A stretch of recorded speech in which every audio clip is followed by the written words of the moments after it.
I just chatted her, just in case you want. Yeah, I just chatted her too. I'm like, hey, if you want to be in person, or I'll chat her. yeah, see if third time's a charm. She's got it. Yeah.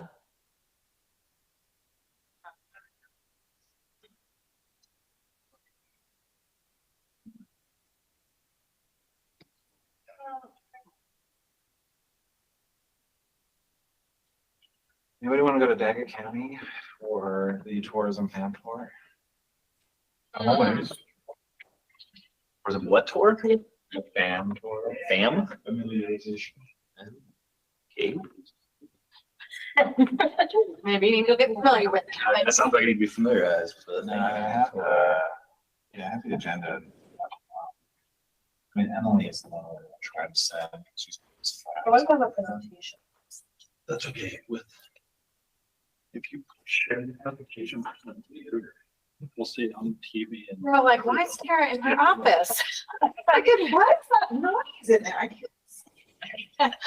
No, I mean, I don't know if you want to be on mute or not, just so you're aware your mic's on. But again, I'm not reading something.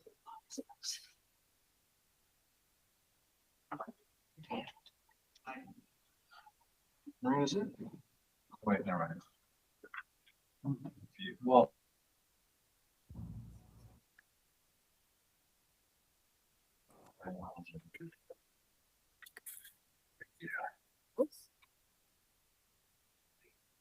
Yeah, It's just the because bigger. yeah, it's the bigger. That's what I did. Yeah. That's the amendments. We've already extended it, right? Can you hear? Yeah, just we have any. I swear we like, maybe it just took a really long time to sign the contract. There was something there that was like. That's just like, it's really expensive. Yeah. Never got some involved then. Let's take the blame whether it's, Yeah, okay. whether they should or not, they're a good scapegoat.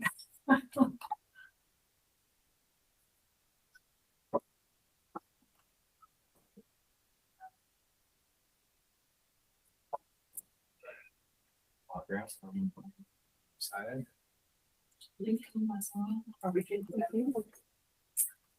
What's next? Tomorrow we're opening retweet, ORI, and after good. So you could have had Elder to see up that same time. No, I'm thinking next year that might make sense if those are all opening that same day. What That about actually lined really nice. Yeah, that's. Good. Talk about that a little bit today. Maybe just Thursday. I don't expect it. Okay.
Russ, can you hear us okay now?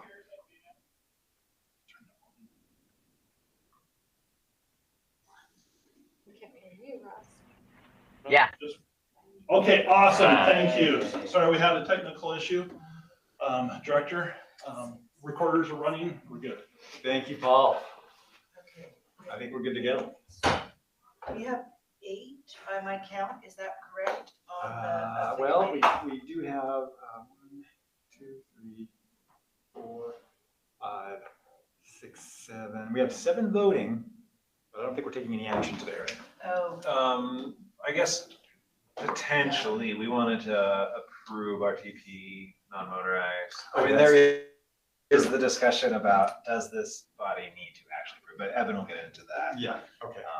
So what I think we will proceed though. We do have 8, which is a quorum.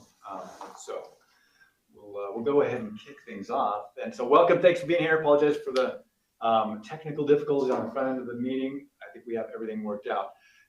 We will try to be efficient and quick today. We just have a few things on the agenda and bring that back up.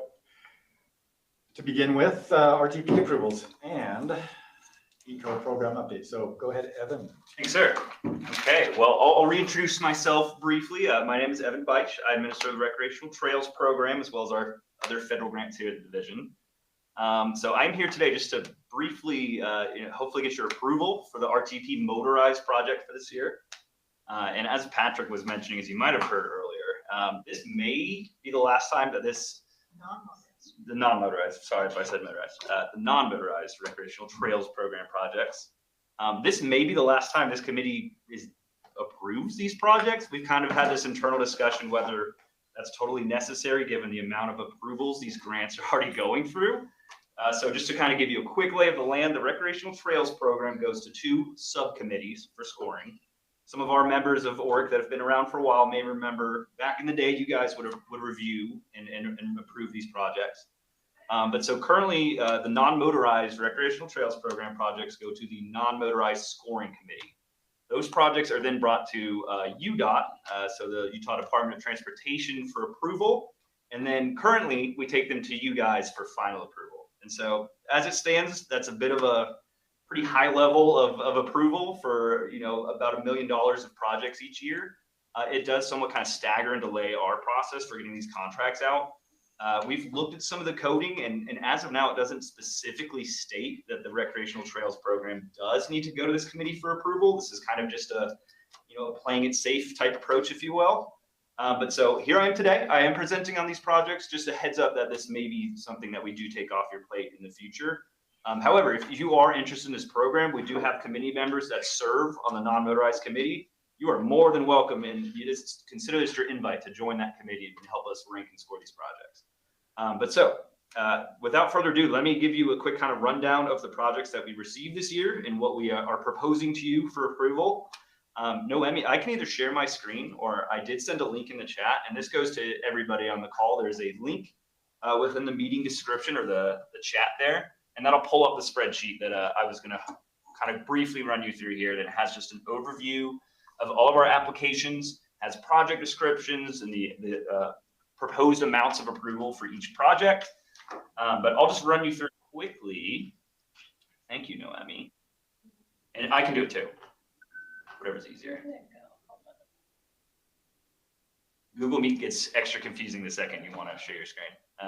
Perfect. So yeah, that's a great place to start. So if you look on that first tab, that is a list of all of the RTP applications. And just quick refresher, there's 2 categories within RTP. There's the motorized category and the non-motorized. So the motorized category is currently going to the OHV Advisory Council for approval. And so if you're familiar with the OHV Advisory Council, they're also the ones that score and approve the off-highway vehicle recreation grant, which is our other kind of flagship state program. But so we had 44 total amongst both categories applications for RTP.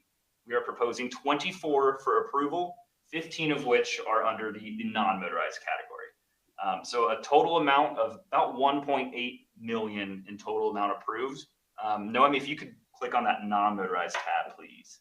The non-motorized tab, this is the list of projects that we are presenting to this council for approval.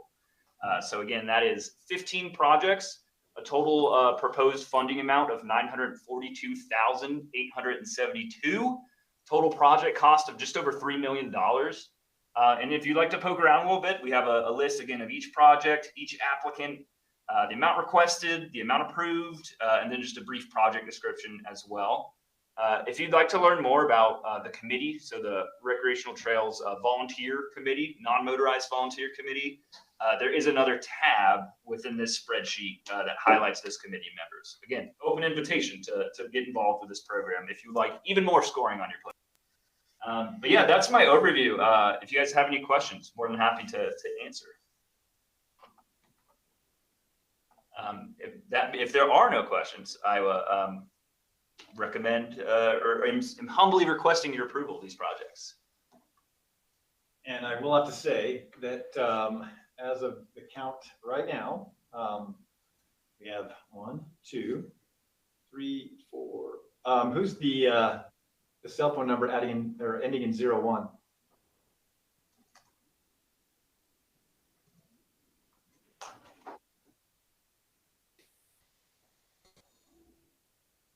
I can tell you're off mute, but I can't hear you. Somebody that's calling in on the phone? Can you hear me now? Oh yeah, there you go. It's Who do we have Betsy. there? Betsy, okay. All right, so 1, 2, 3, 4, 5, 6, 7, 8, 9. So there are 9 individuals present. We have a 17-member body. So, okay, we good to go? Yeah. All right.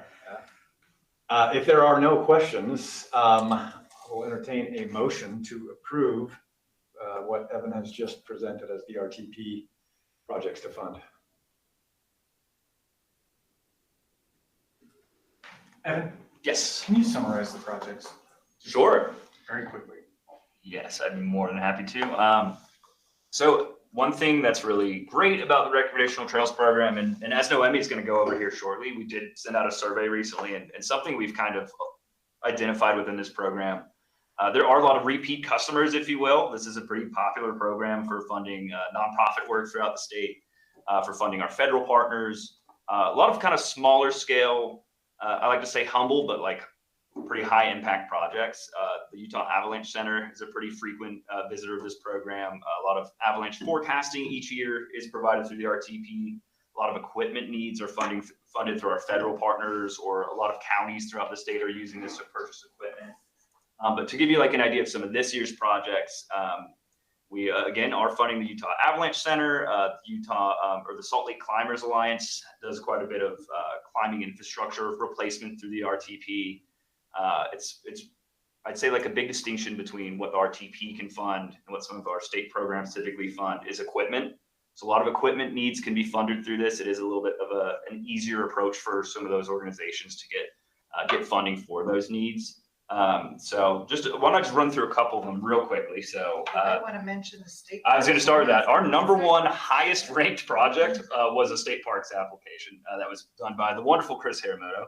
And so that's a $90,000 project specifically purchasing adaptive equipment at state parks. And so I think it's at Kodachrome is going to kind of be the test model to get some adaptive equipment out on the trails to map some of those trails to kind of see the fit and how those can be improved to meet the adaptive needs.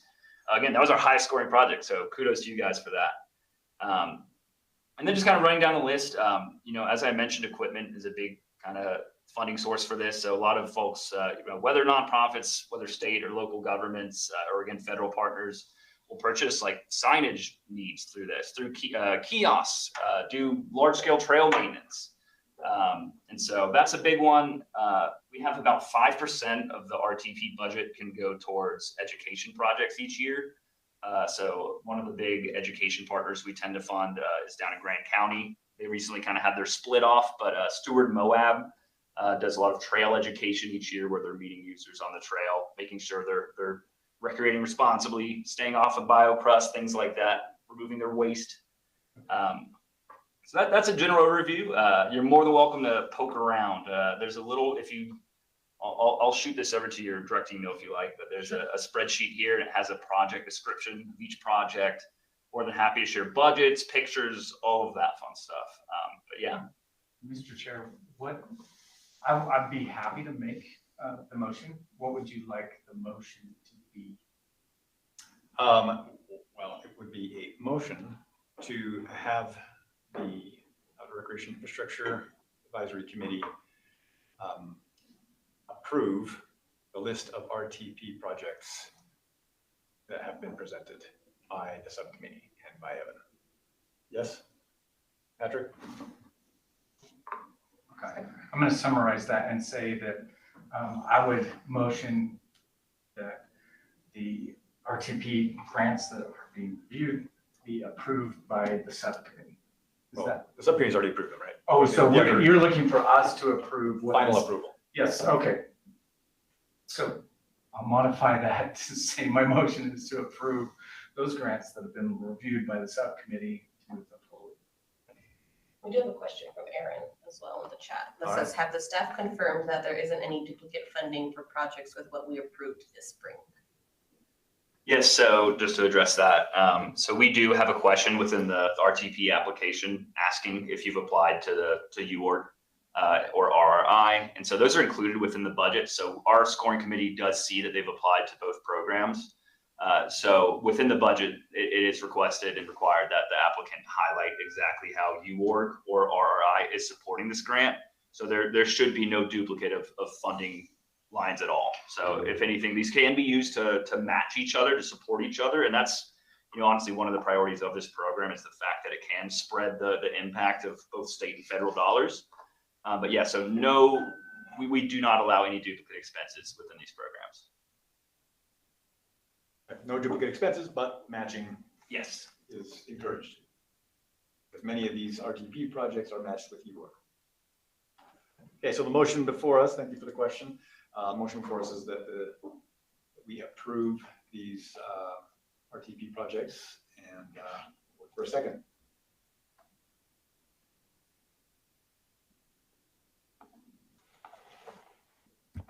I can second. This is Erin. Thank you, Aaron. Aaron seconds. And any further questions or comments on the motion? If not, we'll vote. All in favor, say aye. Aye. Aye. Aye. Aye. All right, I think I heard 9 there. Any opposed? All right, so the motion passes. Can you, Patrick, maybe just summarize the future of this approval process for this committee? Oh, sure. So I think as we were looking at it, you'll remember when the Office of Outdoor Recreation merged into DNR. And part of that was we took on the RTP grant in this division. With the motorized, for example, we have the Off-Highway Vehicle Advisory Council. They are reviewing the RTP motorized, approving those, as well as our OHV grant. This one, I think, if you look at the code, there's just like this interesting thing. It's called like recreational trails, Utah recreational trails. And I think our instinct was to okay, that's probably the RTP program and you're all doing UORG anyway, let's just have you all do them all. And then we quickly realized how big of a lift that is on an already overtaxed committee. And so then we kind of brought it out to a subcommittee.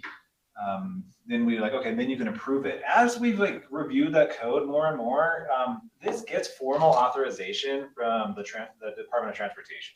These are federal highway funds. And so I think as we've looked into it more, we are beginning to wonder if your approval is even necessary. We're talking to our attorney, to our attorney general rep. And so there might be a future in which you don't have to approve these anymore, which would be very true to what the code is saying. And so I guess that's kind of where we're at. And if you have anything to add, Evan, No, that's perfect. please do. So we will have a definite answer. I think, again, that invitation for any of you to serve on, this volunteer subcommittee for RTP, still there. This program, Evan's doing a lot of great work right now just to better understand what the vision of this program is. How do we utilize it? Is it a match to UORG? Is it a standalone program? It's a lot of things, but I guess we're trying to figure out what that vision is. But for the sake of this committee, yeah, I think we'll get absolute clarity. We just obviously want to stay within, law. But my suspicion is you actually don't need to approve these because we have that Department of Transportation, the UDOT Commission, they're doing the final approval. We think that's kind of the authority here. So So that's a take long way one- of saying stay tuned. Yeah, potentially one task off of your list of things to do. All right, so having concluded that piece, I think we have an update from Every Kid Outdoors. So Rebecca, you're, I can, both of you?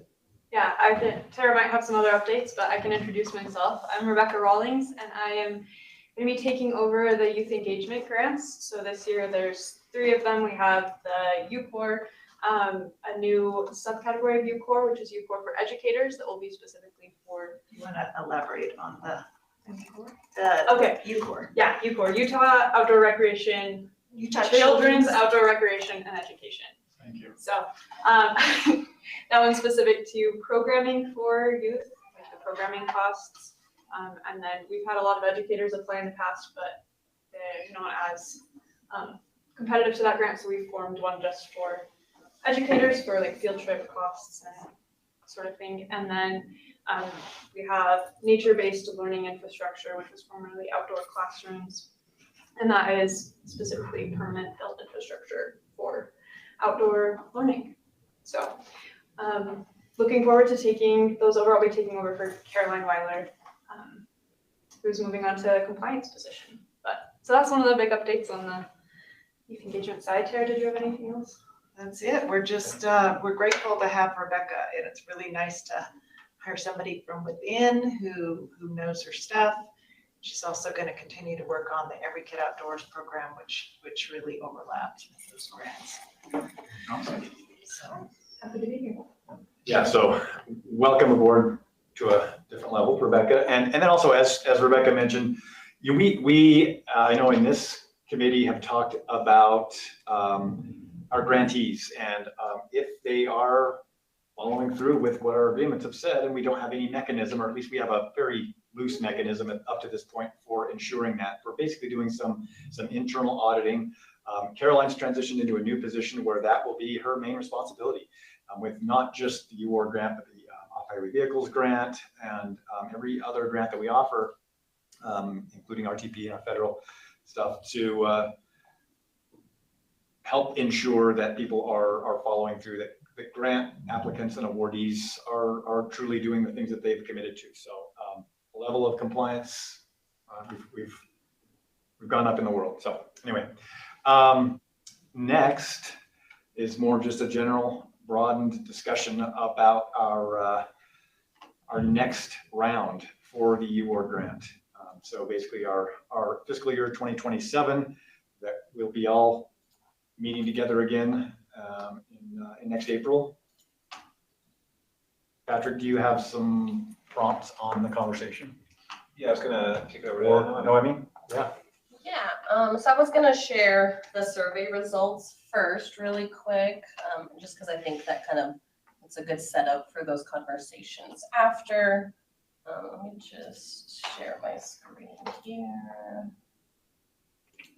Let's see.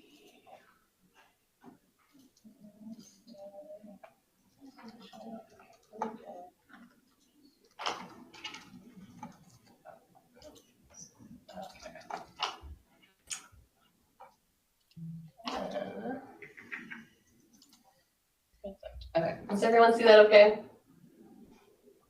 Perfect.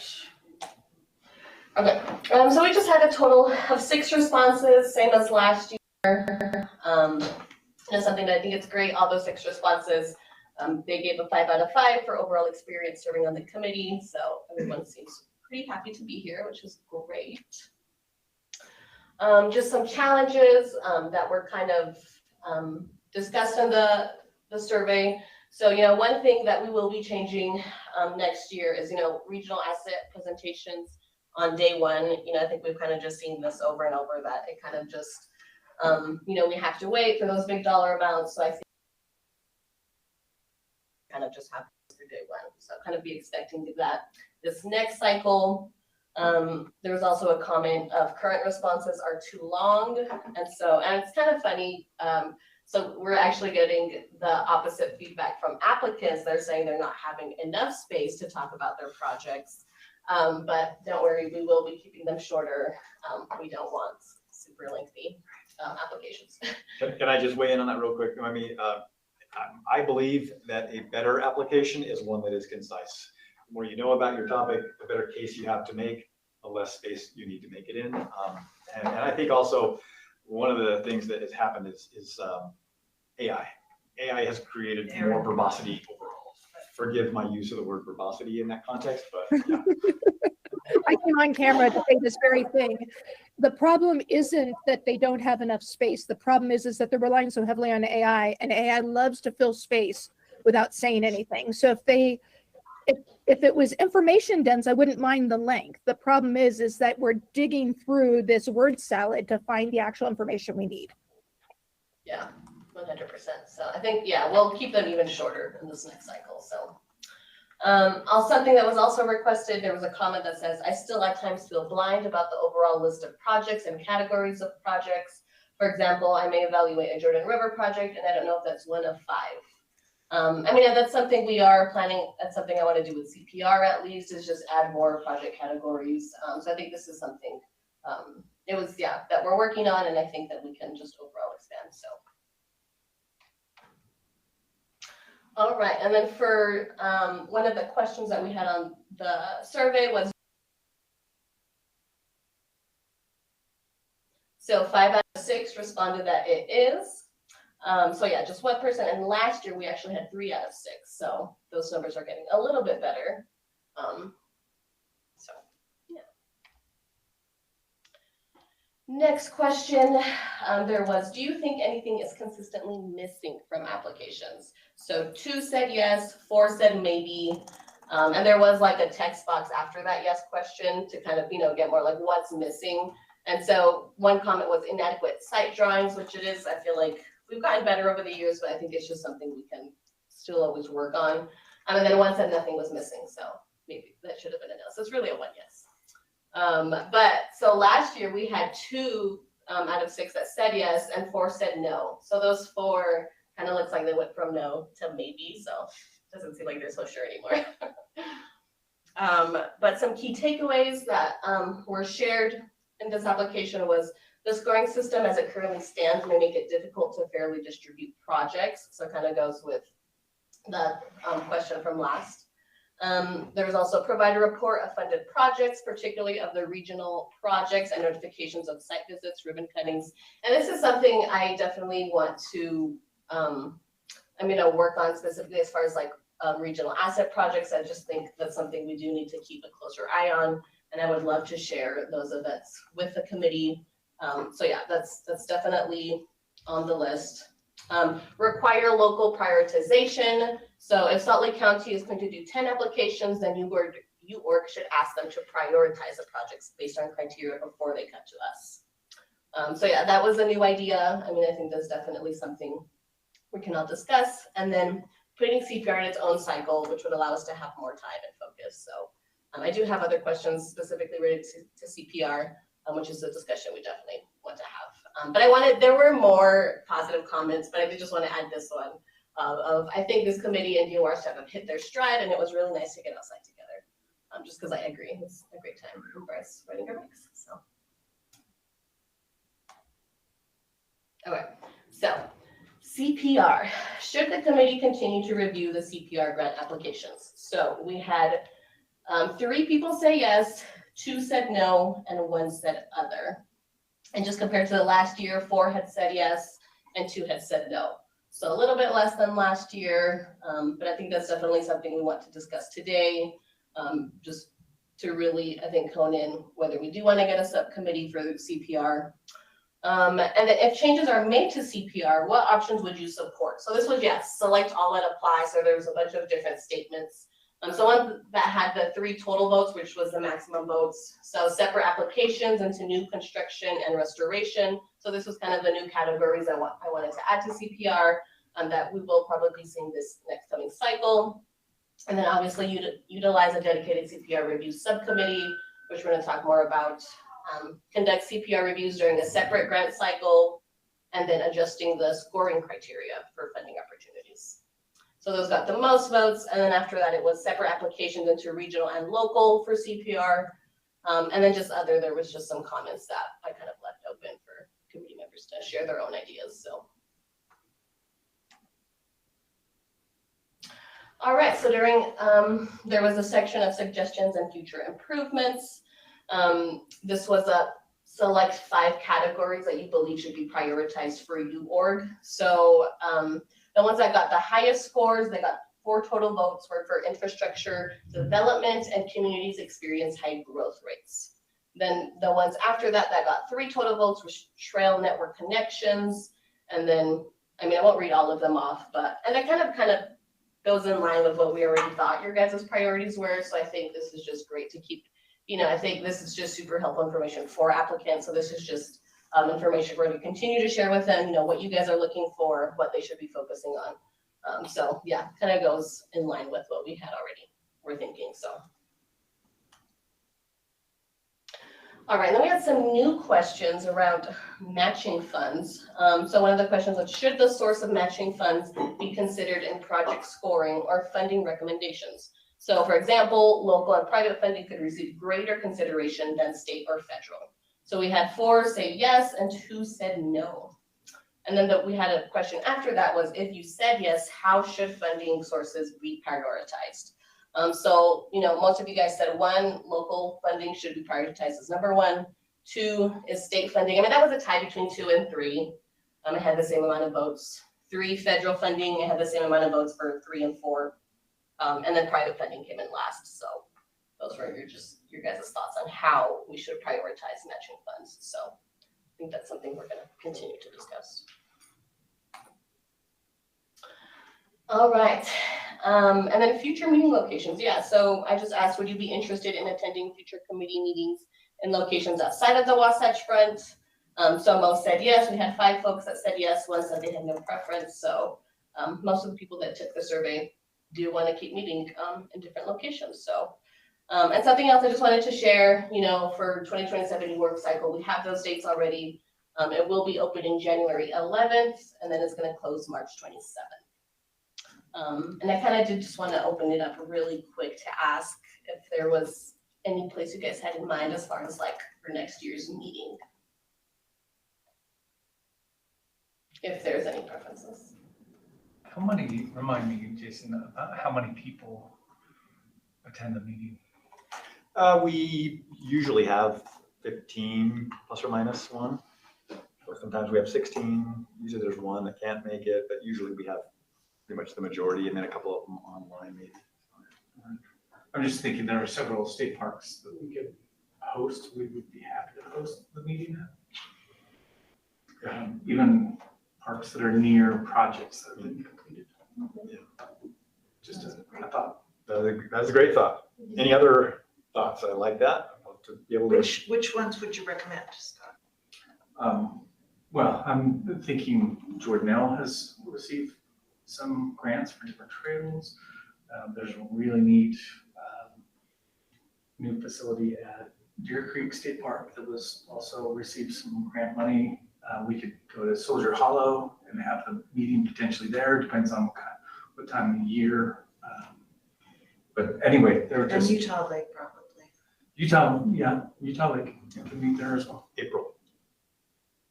The end of April, yeah. Yeah. The golf courses might be a little bit tough, but I would love to bring the group to Soldier Hollow. It's just an amazing venue. Yeah, and we funded a lot of projects there as far as the winter rec is concerned. Yeah. That'd be a great one. A lot of good options in the state park portfolio. Thank you.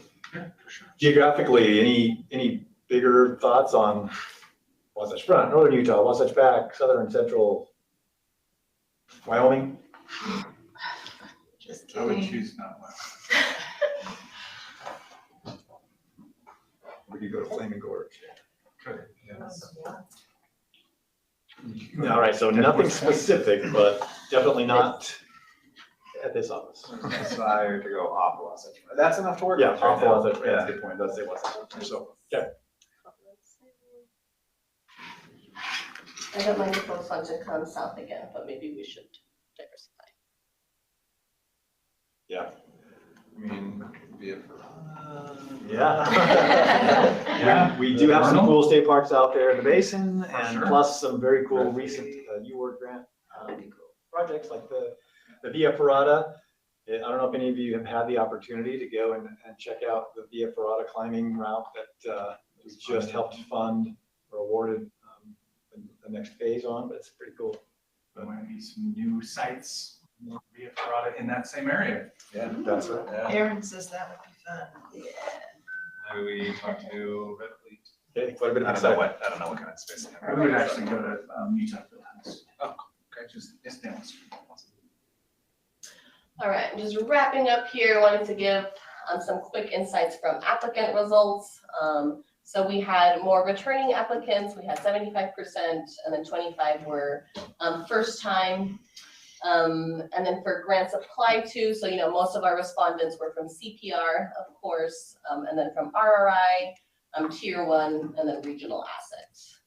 And ratings, they went up a little bit more this year than last year. 94% said excellent or good, and then between fair and poor, we had 6%. So, and just like I brought up last year's, just to compare, which is really interesting. It was the first year I think that we had more first-time applicants, but of course, I'm pretty sure because of CPR. And then also, we had a lot more regional assets this last year. And as far as the barriers, it was the same barriers that came out from this year and last year. So, folks always keep struggling with the budget, limited staff capacity, and kind of just like required documents. So, and our ratings went up this year from last year. So, yeah, that's kind of just a quick snapshot from the surveys. And I think it's a great, I would love to go back to, I think, the CPR. Yeah, go back to CPR. And so, surveys, we're collecting data, right? We're asking you, and by the way, thank you for those of you that responded on the committee. Appreciate the input. We really take it to heart. We are constantly trying to swing for the fences to make this grant better every year from the perspective of the applicant, as you just saw in that poll that we sent to those folks, as well as the reviewing committee and you and the work that you do to help us prioritize these funds. So thank you. We take it to heart, and really it feels to me like maybe the biggest unknowns are what's the future of CPR and the involvement of this group? What are any additional criteria? How do we continue to refine CPR, or do we want to continue to refine CPR to get it to really perform the way we want it to perform in terms of the bigger regional asset type of park projects, and getting it as far away from, more or less incentivizing local government to neglect their park and recreation budget, I guess, for lack of a better way to put it. Any thoughts on that?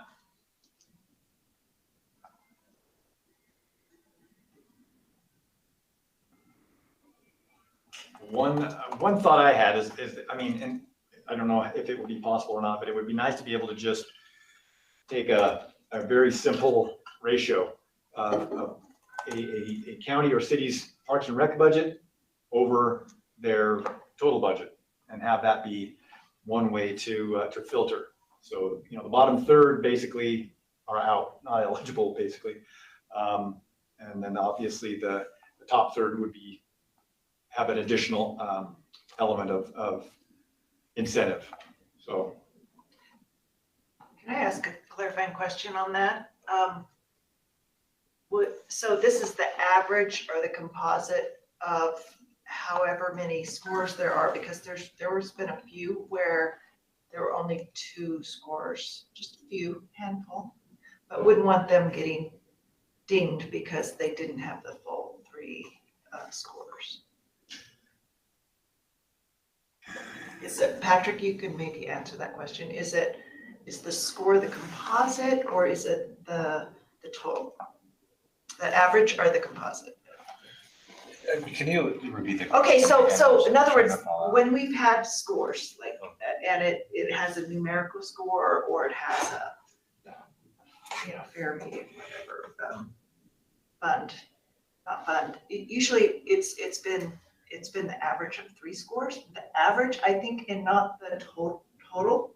Yeah. But how many, and I've seen it happen through the years, but I can't remember what it was last year, where there's just a small handful that we were only able to get 2 scores. Were those hurt because of that?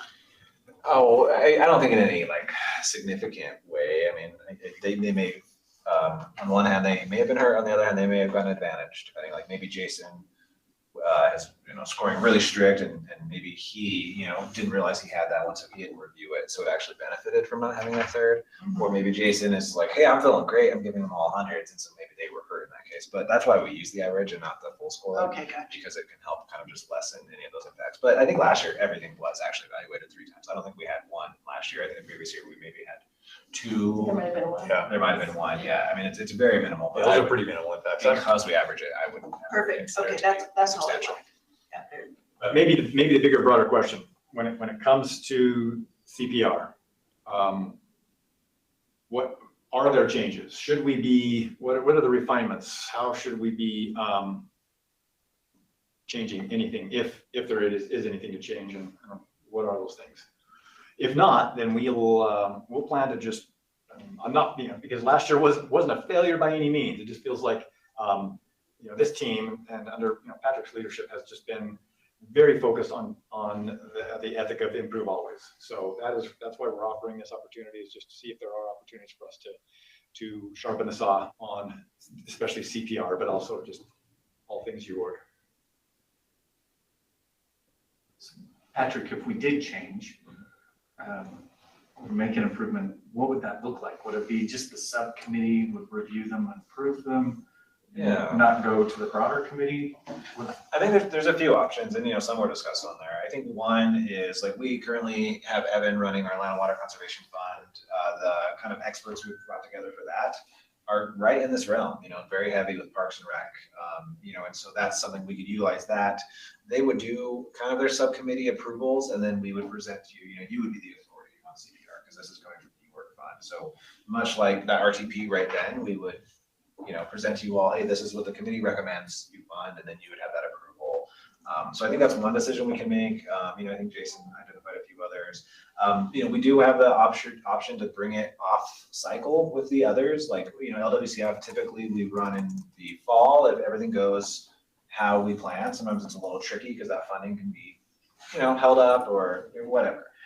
But we could run it in the fall, for example. I think that would be another, if the option were to run it in the fall and have you all still evaluate it, we would need to bring you back together. I mean, I think that's an opportunity where we could just do like a virtual meeting. I don't know, we'd have to do the same kind of production we do with our UWork meeting, but that's another option.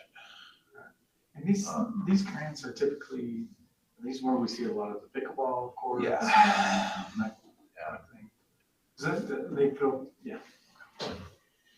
And I don't know if we have to get every single answer right now. I think we were hoping just to get some basic marching orders, I think, as I was describing them earlier, just like we can look into. I think, Jason has a good idea of like, how are we going to try to better understand need from these communities? Are they spending money on Parks and Rec, or are they not? How do we factor that in?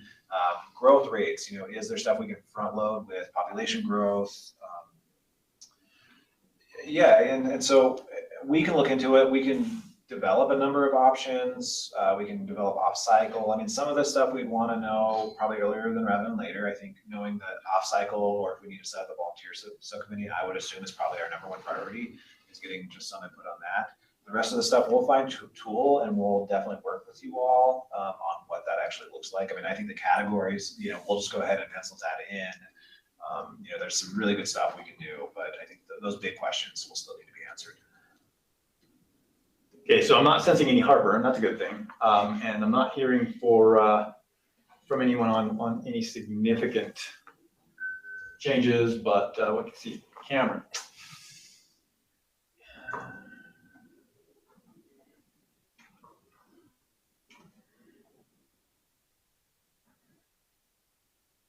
Okay, yeah, thanks, Cameron. I think we could potentially, if not that they are currently, but I think we could be unintentionally incentivizing communities to neglect their budgets if we did it wrong. It's kind of what I was referring to there. But I mean, overall, you're one that has a closer ear to the ground than anybody probably, as far as just the broader statewide perspective from cities and towns. So we'd love to have more from you on this. I wonder if we can even just like rename it, like community growth and recreation or something, you know, just because like, yeah, thank you, Cameron, that we, you know, we did try to input some of that direction into the application this year. How well it's followed, I don't think much. You know, but that happens. People, you know, often want to write their grant regardless of what program they're applying to. But you know, maybe it could be a name change. Maybe we are just refocusing how people are kind of interacting with it and what we want. But as I said, we just want to keep improving, and we want to make sure you feel it's worth your while and it's not an over, you know, a burden. Because I think coming out of last year, you know, we had 13 million requested and like 11 million, and the majority of applications are CPR. And what does that mean for all these other applications that you're evaluating? I think those are the consequences we want to try to avoid, and just manage so you have adequate time for the meat of the program, which is that other $17 million going to all of these amazing projects. Because this is 5%, or no, I guess this is about 10% of the entire one, but it does seem to take about 50% of the discussion. And a lot more of the staff work too, and as far as, you know, responding to and assisting applicants, and, you know, our survey results from the applicants, most of the confusion or newness for people is CPR. The first time applicants oftentimes need more help. So I think maybe from this point, I'll just say this: we will be just looking internally on ways to make it easier and relieve that burden on staff, but also on the scoring committee, while also keeping it as simple as we can for applicants. So it's a really, really tough balance, but got good faith in this team to do that. So we'll keep you updated if there are significant changes, and we may do some informal polling to see if there's preference one way or another if we do run into something where we would like to have your advice on something. So. All right. Is that all you have? That's all I have. Okay. Always good to be under an hour. Appreciate you tuning in. Thanks for what you do for our efforts. If there's any questions or any feedback, please email me, Patrick, or Noemi. And any other business? If not, one final motion then. Motion to dismiss. Okay. Motion from Scott Strong to adjourn. Non-debatable, doesn't need a second. We are adjourned. Thank you. Thanks, everyone.